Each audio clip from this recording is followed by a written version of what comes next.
3 দিন ধরে না খাওয়া এই অবস্থায় গামছা লইয়া করতেছি, কেউ কাজ দেয় না।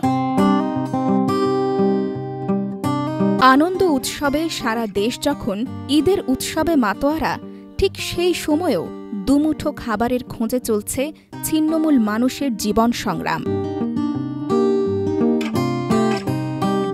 এসব ভাসমান পরিবারের কাছে ঈদ মানে যেন অন্ধকার।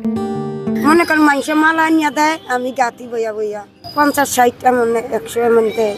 বাই জেমকে নিয়ে নদী ভাঙ্গা দিছে, ঘর বাড়ি নাই তো, এই আনি থাই, বৃষ্টি বাদল জল তুফান নাই, আনি থাই।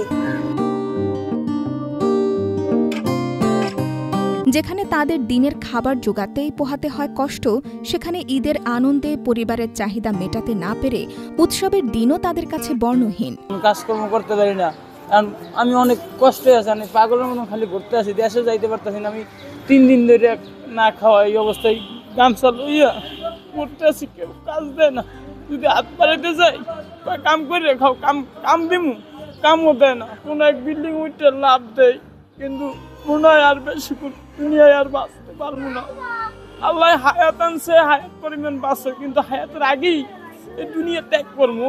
রাজধানীর সোহরাওয়ার্দী উদ্যানের চিত্র এটি। ত্রিপল বাঁশ দিয়ে বানানো ঝুপড়ি ঘরে ঈদের আলো স্পর্শ করেনি। এদের অনেকেই নতুন জামা কিনেনি, অনেকের মুখে এখনো পড়েনি একটু ভালো খাবার। যেটুকু জুটেছে সেখানেও নেই পারিবারিক স্নেহ। তাই ঈদ নিছকই শব্দ তাদের কাছে। রাজধানীতে এমন ছিন্নমূল ও অসহায় মানুষের সংখ্যা কম নয়। মাথা গোঁজার ঠাঁই নেই, তবু দুবেলা দুমুঠো খেয়ে পড়ে বেঁচে থাকাই যাদের যুদ্ধ, তাদের কাছে ঈদ যেন এক বিলাসিতার নাম।